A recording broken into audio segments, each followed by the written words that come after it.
Practice, practice, practice, practice, practice makes perfect, is what they say. But you will never be perfect. So practice doesn't make perfect, but practice will make progress. It's going to make you better. And that's what you want. You want to be better, and you have to practice to do that. Oh yes, but practice, but good practice. Good practice. If you practice the wrong way, then you're gonna be perfect the wrong way. So you want your practice to be a good practice, and the more you do it, it's all about repetition. The more you do it, the more you become better. So the question is, people ask, now you talk about practice. How do I practice? What is the process involved in practice, and how can you do it? Well, I would say, first of all, you just go out there. I would say the best practice is when you're actually in the real life situations. Some people, they want to practice and they want to practice at home. And you know what? That's okay, but that's not going to prepare you for real life situations for real. So I think the best practice is you got to put yourself out there and just start talking to real people in front of real crowds. And that's where you're going to learn the most, by being in those situations. I really believe. So what you're saying is the idea of standing in front of mirror and giving that speech. No, that's old school. I don't, and you know what? If that works for you and helps you, I say keep doing it. But I think that doesn't work for a lot of people. I know for me anyway. It helps, but it's nothing compared to when I'm really out there. It just me looking in the mirror. Only thing that does, it makes me more comfortable with being by myself in front of the mirror. So I think that goes back to doing bad practice, because I started developing the habit of wanting to be in by myself. Versus you have to develop a habit to want to be with other people in the real world. And the more you do that, you're forcing yourself to be better, because you have to come with your A game. And I think that's super important. Now, one thing I will say that's important before you even practice, I think it's important that you join some sort of group that can give you feedback. Because every time you practice in front of these groups, you need to either record yourself, watch the videos. You need to have somebody who's supportive that can give you their personal opinion. Because if you're fearful of public speaking, having someone's opinion can help you overcome that fear, because you might realize you're better than what you thought.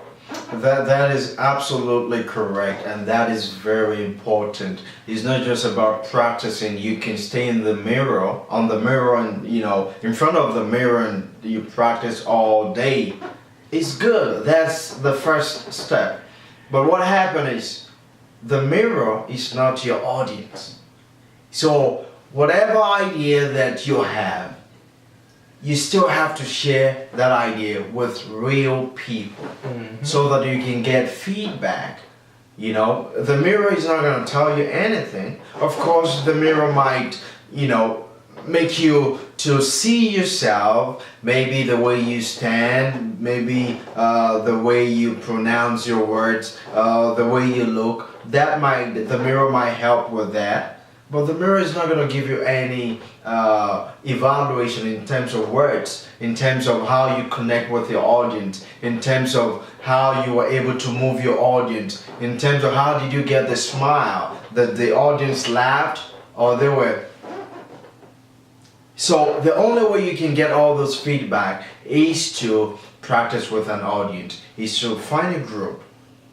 Now, and one of the questions people ask is, how do I find a group? I only have my, I live by myself. I don't have any friends. So how do I find a group? And I love public speaking, but I've been speaking to myself, at home. I stay in front of the mirror, but people said I should practice in front of people, but I don't have any people. Do you have any suggestion for that? Well, finding crowds and places where you can speak is actually not very hard. It depends. It's not very hard, but it also depends on the area that you live in, like your city and stuff. So So depending on where you live, first I would say go to the internet. And nowadays you can actually speak on your camera and do a YouTube video and look at the comments, and people will give you feedback right there on if they like you or not. So that's one way, you know, that people can interact with the public, is by using the internet and social media. Another way is using Google and searching like Toastmaster groups.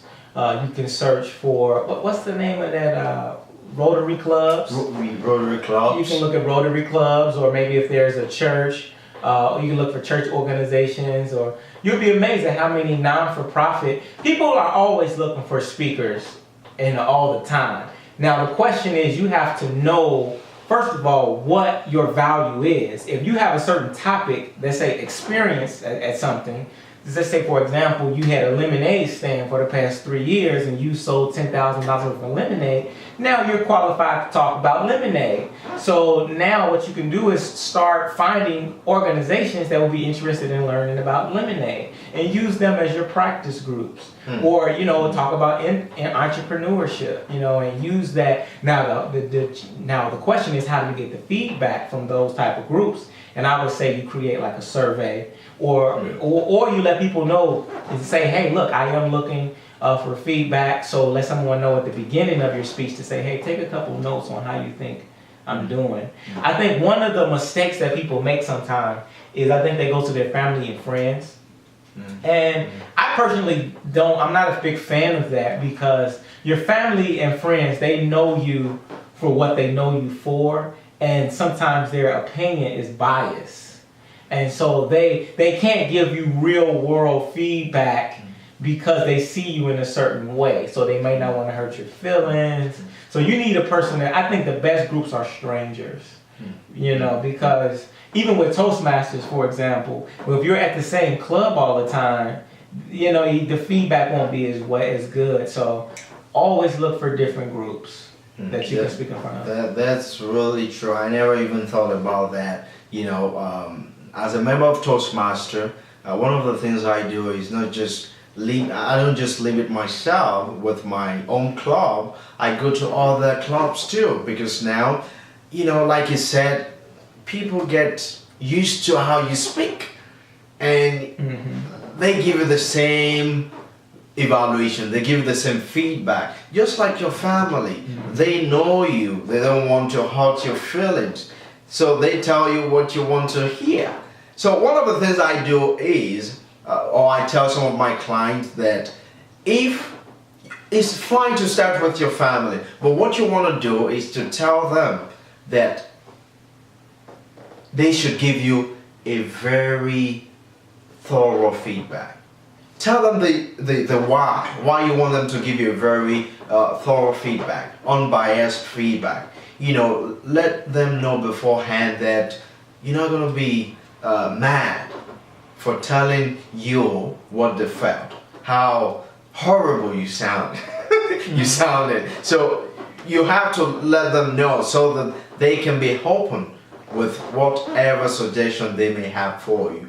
But on a serious note, it's better to find group outside your family, you know, strangers, and as Dwayne said, now you have a lot of opportunity to do that. You can go either on YouTube, just post your speech and request that people give leave comment, give feedback. Or you can go on Google and search non-profit organizations looking for speakers. The only difference between Toastmaster and other non-governmental non-profit organization is that you have to create an evaluation sheet. Right. So that after your speech, you can give it to each of these audiences. They can leave their feedback, what they thought that you need to do about your speech to improve yourself, or what they liked about your speech. So the evaluation sheet must have both sides. The good, which means your strength, and what you can improve upon. So I agree. It's really important. Yeah, that's super duper important. I mean, I think another reason is why it's good to speak with strangers, because sometimes a stranger it's good to go where people might be most critical of you.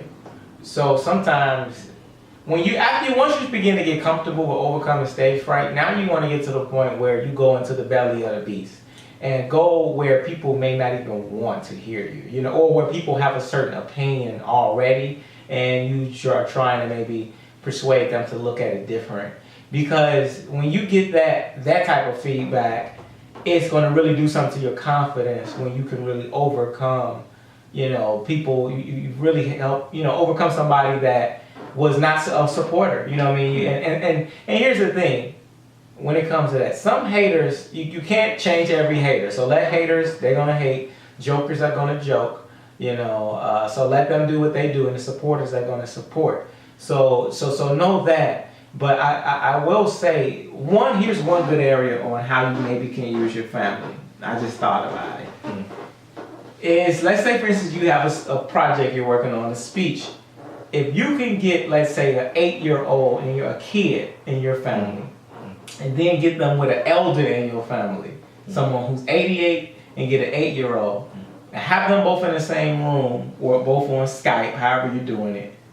Give them the same message and see if they both could understand it. Because if your message can be understood from 8 years old to 88, then I think you're going in the right direction. But if you're seeing, well, they're both confused, then that lets you know you have some work to do. Maybe you need to simplify the speech and make it where it's more plain. Because the best speakers, they know how to take something complicated and make it simple. So with that being said, I want to say, if you're overcoming the fear, just know it's okay to be simple. In fact, simple is better. It doesn't take all of this razzle-dazzle, big words and sound